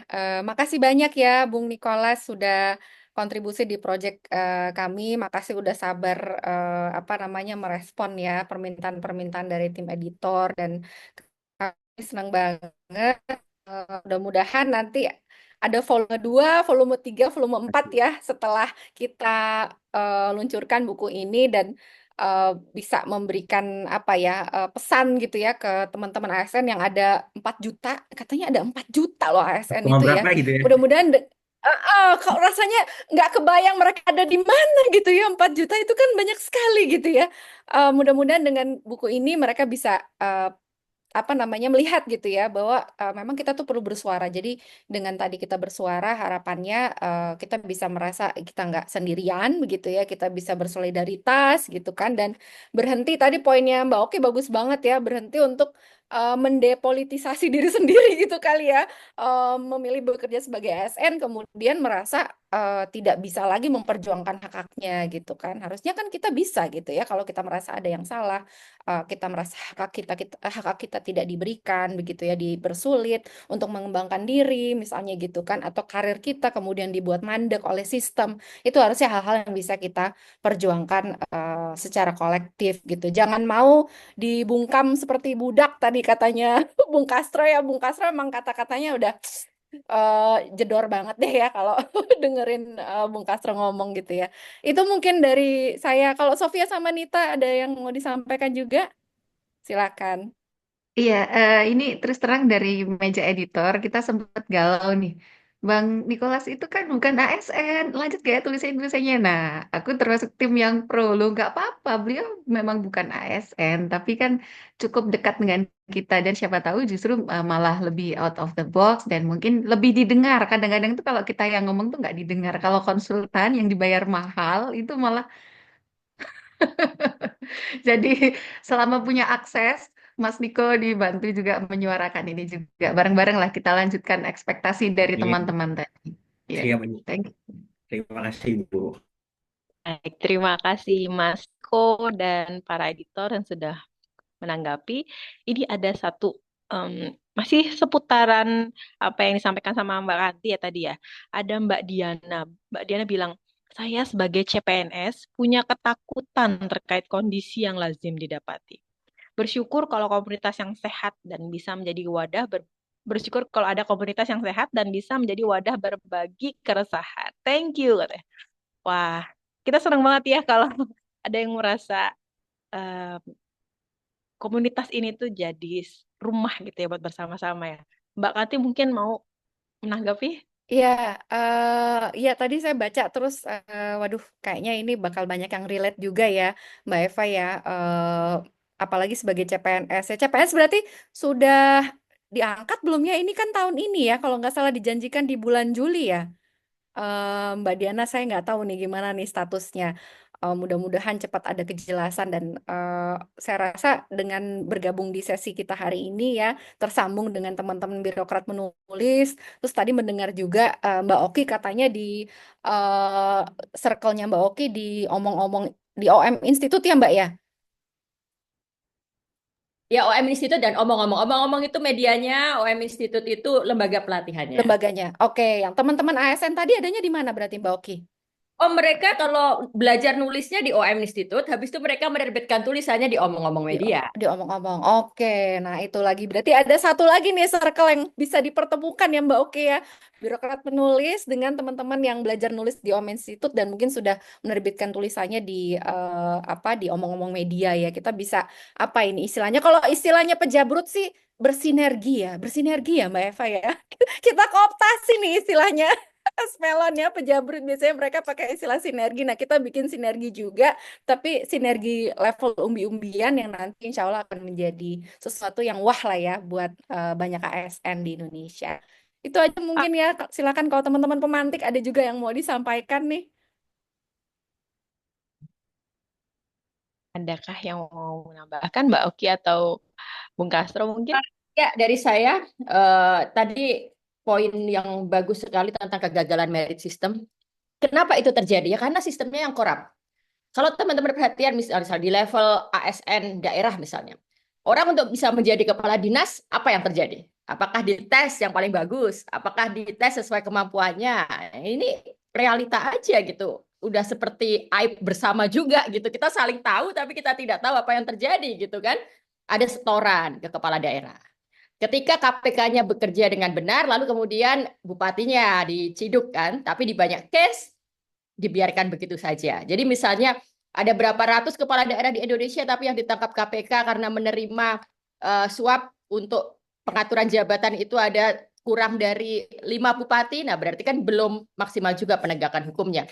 Dan di kementerian gitu, kita juga bisa melihat apakah nanti sistem lelang Esmelon itu juga sudah sesuai dengan merit system. Kabar buruknya nih, di bawah pemerintahan baru, syarat, nanti kalau saya salah silakan dikoreksi karena kebetulan saya tidak berada di ASN, tapi yang saya tahu, persyaratan untuk menyelenggarakan lelang terbuka untuk jabatan eselon 1 itu dihapuskan. Cek. Jadi dirjen itu sudah tidak perlu lagi lelang di pemerintahan yang baru. Padahal kemarin-kemarin kita sudah berupaya melakukan reformasi itu. Di saat ketika sudah ada lelang jabatan pun, di ujungnya sebenarnya masih ada intervensi kekuasaan. Misalnya nih, ada beberapa case sudah berdasarkan sistem lelang, berdasarkan seleksi, sudah ada 3 pilihan terbaik. Tugas menteri adalah memilih salah satu di antara itu. Tapi kemudian menteri akan mengatakan, saya tidak cocok dengan tiga-tiganya. Nah, alasannya apa gitu kan? Nah, hanya menteri yang tahu. Nah, ini kondisi yang sekarang sedang terjadi. Jadi, sistem yang korup di Indonesia masih belum memungkinkan merit system berjalan dengan sebagaimana mestinya. Itu yang ingin saya tanggapi. Terima kasih. Ya, saya tambahkan sedikit ya.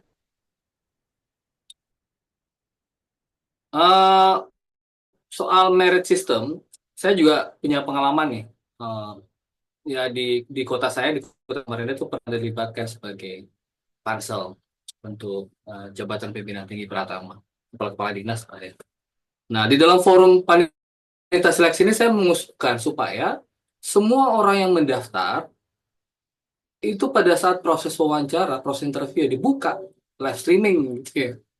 Kenapa? Publik juga perlu dan butuh. Mereka punya hak untuk mendapatkan informasi sejauh atau sekredibel apa orang-orang yang ikut di dalam seleksi itu. Memang pada awalnya dibuka, ada live streaming segala macam. Tapi ya, tahu yang terjadi kemudian, ya seleksi berikutnya saya nggak pakai dan video-video itu nggak ada lagi gitu. Nah, artinya memang ini juga penting bagaimana menguji selain pada aspek regulasi juga desain dari proses rekrutmen itu. Sama dengan desain pengawasannya ya. Kalau kita misalnya pinjam istilahnya Moro Kapaletti, dia bilang, ya jangan berfokus kepada lembaganya. Karena kalau berfokus kepada lembaganya, yang terjadi kemudian muncul pertanyaan, who will watch the watcher gitu. Kan begitu desain yang sekarang itu ya. Sama ketika dulu 2019, kalau ada yang masih ingat perdebatan kita soal KPK. KPK dalam konsep pengawasan yang dibangun apanya? Lembaga pengawasnya atau sistem pengawasannya. Kalau bagi saya, yang bisa membuat merit system itu berjalan adalah sistemnya sendiri, gitu. Jadi yang dibuat bukanlah desain lembaga pengawasnya, tapi sistem pengawasannya. KPK misalnya, siapa bilang KPK tidak diawasi? Kerja-kerja keuangannya, laporannya tetap diawasi oleh BPK misalnya. Kerja-kerja fungsionalnya, menyidik, menuntut segala macam, tetap ada lembaga yang bisa kita uji, bisa pra-peradilan, bahkan dan lain sebagainya. Secara politik bisa dikontrol oleh Komisi 2 misalnya, dan Komisi 3. Secara terbuka, publik bisa dilibatkan di dalam kerja-kerja pengawasan eksternal dan sebagainya. Jadi, berfokusnya kepada desain sistem pengawasannya, bukan kepada lembaga. Kalau lembaga pengawas ya tidak akan selesai. Buat lembaga pengawas seperti sekarang, siapa yang ngawasi lembaga pengawas? Buat lagi lembaga pengawas. Loh, siapa lagi yang ngawasi? Nggak pernah selesai. Jadi menurut saya memang merit system harus berfokus kepada sistem. Jadi by system, bukan berdasarkan pendekatan kelembagaan. Itu satu. Yang kedua, Mbak Diana tadi saya setuju ya, kita juga pernah mengalami fase yang sama, dan sekarang pun sering menemukan. Yang paling penting sebenarnya sederhananya, ya perbanyak kawan, perbanyak curhat, perbanyak bicara gitu. Semakin banyak kawan, rasa kolektif semakin berkembang, empati semakin berkembang, semakin bisa terasah, dan persoalan itu juga bisa menjadi persoalan bareng-bareng. Karena saya rasa yang dialami teman CPNS itu sebenarnya adalah yang masalah yang tidak hanya bukan buat dirinya sendiri, tetapi mestinya menjadi masalah kolektif. Cuman catatan saya begini, kalau pengalaman misalnya dulu kan sering kita bareng-bareng ya, tiba-tiba ada yang mau mengambil keputusan secara pribadi, dia terjun bergabung kepada partai politik misalnya yang dari dulu partai politik ini penyumbang dosa-dosa kelam masa lalu misalnya.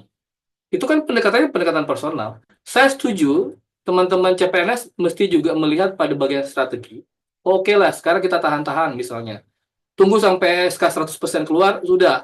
Itu dapat momentum untuk bicara lebih keras misalnya. Tetapi kan pendekatan strategi juga penting, bahwa strategi itu adalah strategi yang lahir dari keputusan kolektif, bukan inisiatif pribadi maksud saya.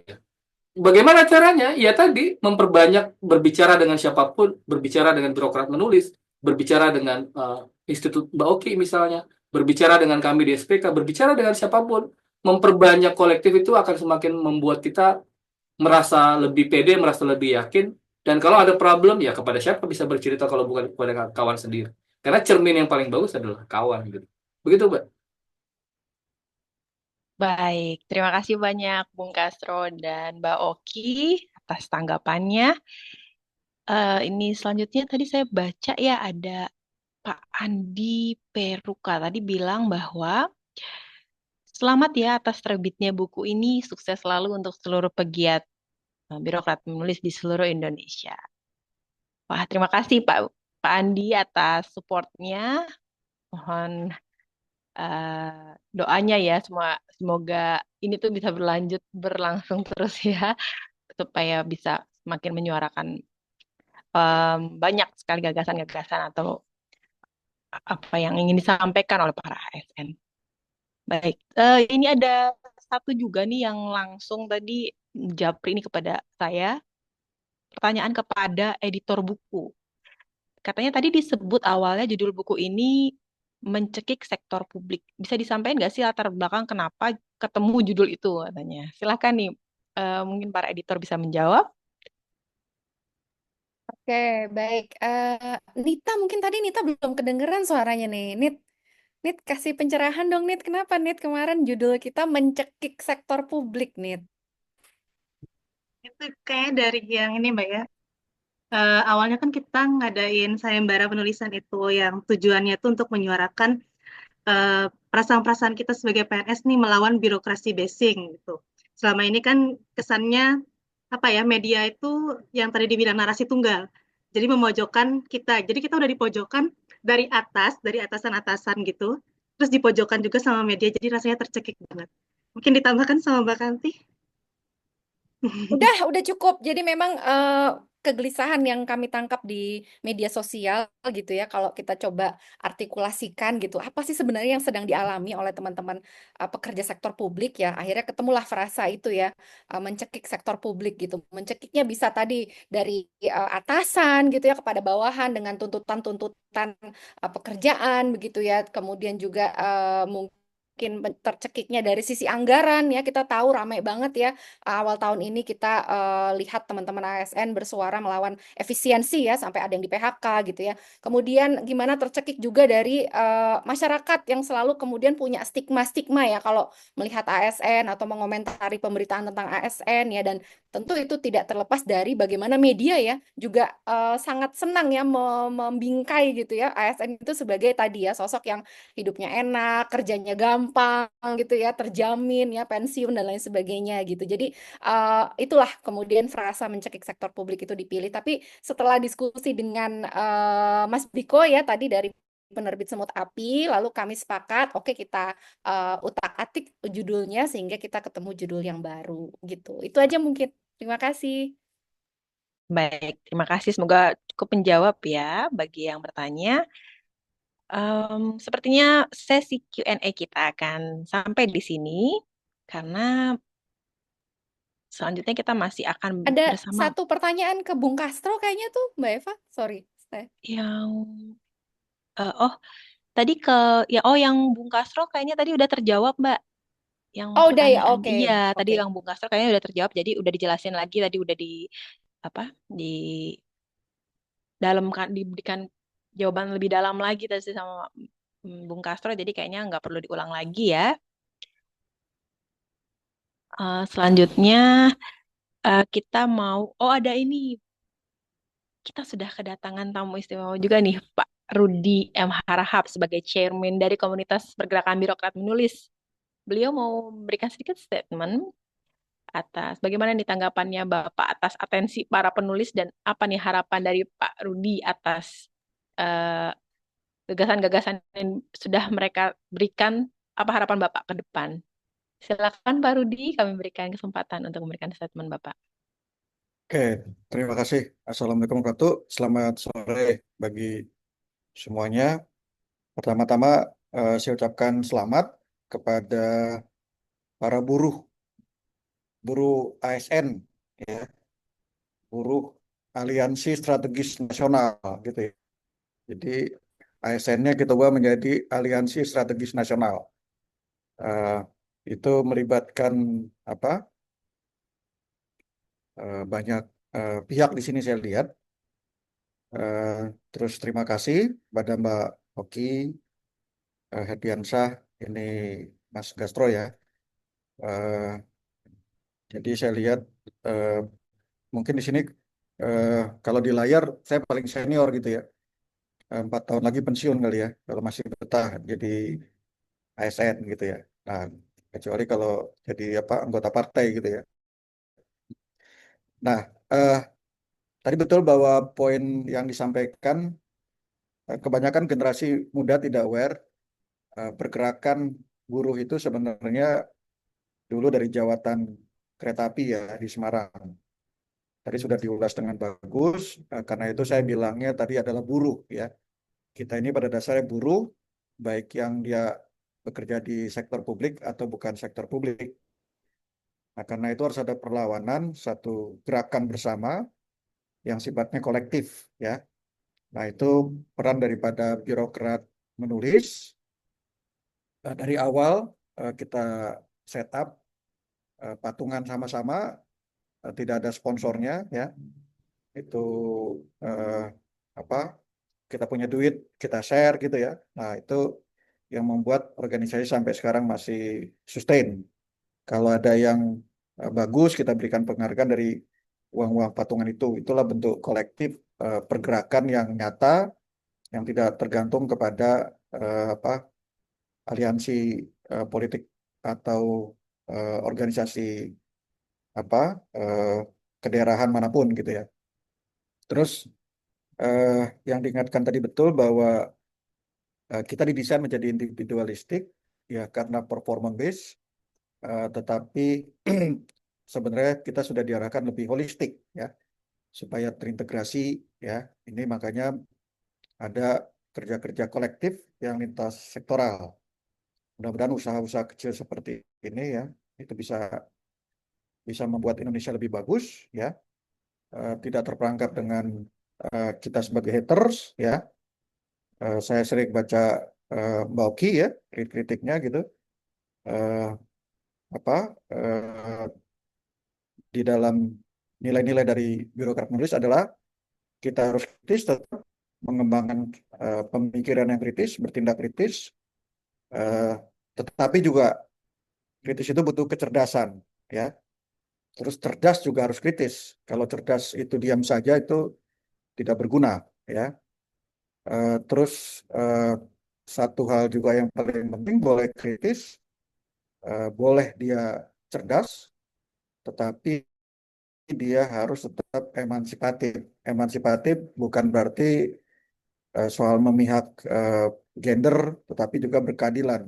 Ya, kalau di Kalimantan, ya Mas Ardiansyah, orang masyarakat Dayak mengenal Adil Katalino, yaitu menjadi value mereka. Ya, jadi itu penutup dari saya.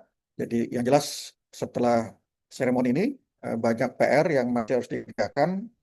Bagaimana bisa bersama-sama dibaca orang, dan saya sama sekali tidak ikut review ya. Jadi prosesnya memang independen ya. Saya juga dikasih tahu 1 hari sebelumnya mau ada acara ini ya. Artinya proses ini kaderisasi sudah berjalan dengan bagus ya. Jadi pergerakan ini jalan terus, siapapun yang ada di organisasi kita ya. Jadi partai juga berkembang, etik-etik berkembang, kaum-kaum profesional juga berkembang. Betul tadi yang diuraikan bahwa Erdiansyah, bahwa contextual factor harus diperhitungkan. Kalau kita mau sukses ASN itu tidak cukup patuh-patuh saja ya. Kita ini bukan agen, tapi kita ini steward ya, penjaga marwah negara ini ya. Itulah ASN itu gitu ya.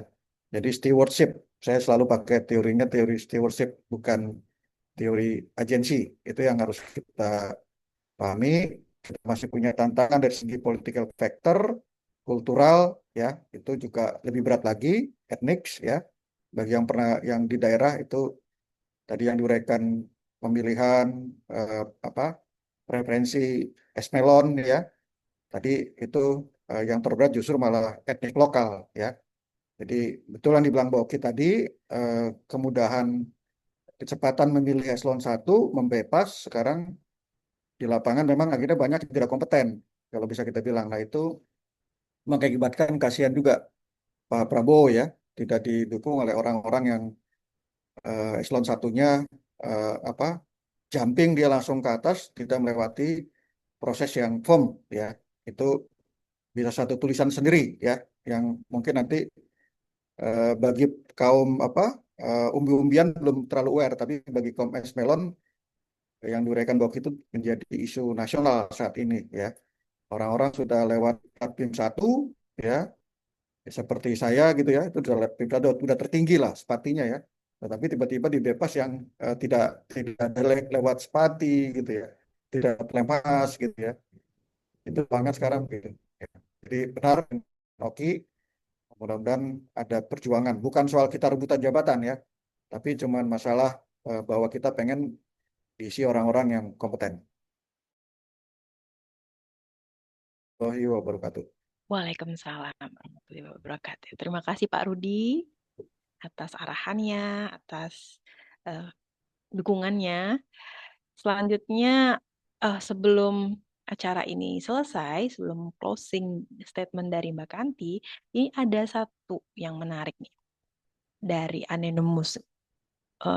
Siapa ya? Tidak mau memberikan identitasnya di sini, tapi Ini saya mau sesuai bacakan dengan ini. semangat ini ya, penulisan kita kemarin yang banyak anonim-anonimnya ya, nama Iya, pena ya.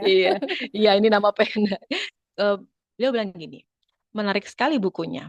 Appreciate untuk semua tim dan penulis yang terlibat. saya ingin nanya ke teman-teman, apakah ini seperti fenomena hidden transcript atau subtle activism di sektor publik? Kemudian, apakah fenomena ini terkait generational konflik antara umbi-umbian yang millennials dan esmelon yang boomers dalam melihat value birokrasi di era seperti sekarang ini? Terakhir, apakah buku ini bisa dibeli dalam edisi e-book? Silahkan nih, kayaknya langsung Mbak Kanti langsung jawab aja deh kayaknya ini. Silakan Oke. Mbak. Ya, ini jawabannya singkat aja. Ini kayaknya nih kalau bisa ditebak-tebak nih kemungkinan anonymous attendee ini lagi di luar negeri dan kayaknya nih lagi riset nih mungkin ya, master research atau PhD research saya nggak tahu. Tapi kalau pertanyaannya tadi tentang apa hidden transcript ya generational conflict ini kayaknya beliau sendiri yang akan menjawab dan mungkin akan menuliskannya untuk proyek buku lanjutan kita, Mbak Eva ya. Itu mungkin ya jawabannya dari saya. Terima kasih. Baik, terima kasih Oh, tadi Mbak. bisa dibeli dalam edisi e-book. Mungkin Heeh, heeh. nanti dari Mas Biko ya, penerbit nanti ya yang bisa menjelaskan lebih lanjut ya. Apa aja nih nanti penerbitan kita ke depan. Atau mau langsung dijawab sama Mas Biko? Ada nggak nih Mas Biko? Oke, kalau untuk edisi e-book nanti kita lihat dulu setelah apa namanya edisi terbitan cetaknya selesai, karena itu akan lebih mudah mendisplay yang e-book daripada apa namanya menyelesaikan yang cetak dulu. Jadi kita harus selesaikan dulu yang cetak, baru nanti e-book akan menyusul. Begitu kurang lebih. Ya, terima kasih Mas Biko.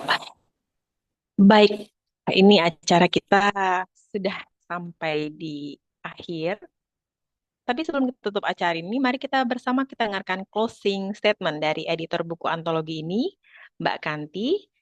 Silakan Mbak Kanti untuk memberikan closing statement-nya. Waduh, saya kurang bisa sebenarnya ya bikin closing statement. Tadi udah banyak banget statement-statement yang pamungkas ya keluar dari teman-teman pemantik, dari Mbak Oki, dari Bung Castro ya dan teman-teman sesama editor dan juga semua penulis yang tadi sudah bersuara gitu ya. Saya punya banyak catatan di sini dan menurut saya mungkin kita ini sama-sama nantikan ya peluncuran buku ini terbit tersedia di marketplace. Mudah-mudahan ya teman-teman selamat pre-order. Itu aja mungkin pesan dari kami.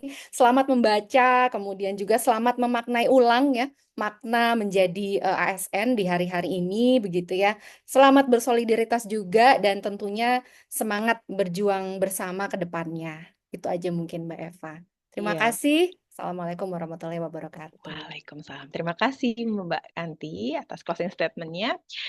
Baiklah teman-teman semua, kita sudah selesai, acara kita sudah selesai, tapi saya mau berikan beberapa pengumuman penting. Yang pertama, saat ini teman-teman yang ingin membeli buku antologi ini, kita sudah tersedia pre-ordernya ya. Teman-teman bisa mengakses tautan Linktree/bukan cuma abdi. Linktree/bukan cuma abdi. Ya, akan ditampilkan nih sama Mas Oki. Dan yang kedua, pengumuman kedua adalah kami mengadakan giveaway untuk teman-teman yang saat ini ikut soft launchingnya untuk berkesempatan mendapatkan buku Bukan Cuma Abdi ini secara cuma-cuma. Caranya yang pertama, follow IG baru Birokrat Menulis @birokratmenulis_bm. Lalu share postingan IG Birokrat Menulis mengenai buku Bukan Cuma Abdi ini ditambah dengan kutipan inspiratif yang teman-teman dapat dari sesi soft launching ini. Tadi banyak sekali ya kutipan-kutipan inspiratif pasti ya. Terus yang ketiga, tag IG Birokrat Menulis dan kasih hashtag kuis Bukan Cuma Abdi dan jangan pakai private account ya biar kita bisa lihat nih siapa nih yang nge-tag kita. Nanti akan ada 3 pemenang, masing-masing mendapatkan satu buku Bukan Cuma Abdi, dipilih 2 minggu yang akan datang, tanggal 18 Mei 2025, dan diumumkan via Instagram Birokrat Menulis @birokratmenulis_bm. Selengkapnya mengenai pre-order dan giveaway buku ini akan diumumkan juga melalui akun Instagram Birokrat Menulis tersebut, jadi pastikan teman-teman sudah follow, oke? Baiklah teman-teman, hadirin semua, dengan demikian berakhir sudahlah semua rangkaian acara soft launching buku Bukan Cuma Abdi, esai-esai getir para aparatur sipil negara. Kami panitia memohon maaf jika terdapat kekurangan pada acara sore hari ini. Sebelum menutup dengan salam, izinkan saya membacakan sebuah pantun. Jalan-jalan lewat JHP, tidak lupa membeli pepaya. Kami segenap tim Birokrat Menulis mohon pamit. Sampai bertemu pada acara Birokrat Menulis selanjutnya. Assalamualaikum warahmatullahi wabarakatuh. Selamat sore semuanya. Sampai ketemu lagi. Salam. Sampai ketemu. Waalaikumsalam. Sampai ketemu. Terima kasih banyak Waalaikumsalam. semuanya. Terima kasih Bye. semua. Mbak Oki, Bung Castro, Mas Biko, Ya. Pak Rudi, thank you. Yuk, sampai ketemu.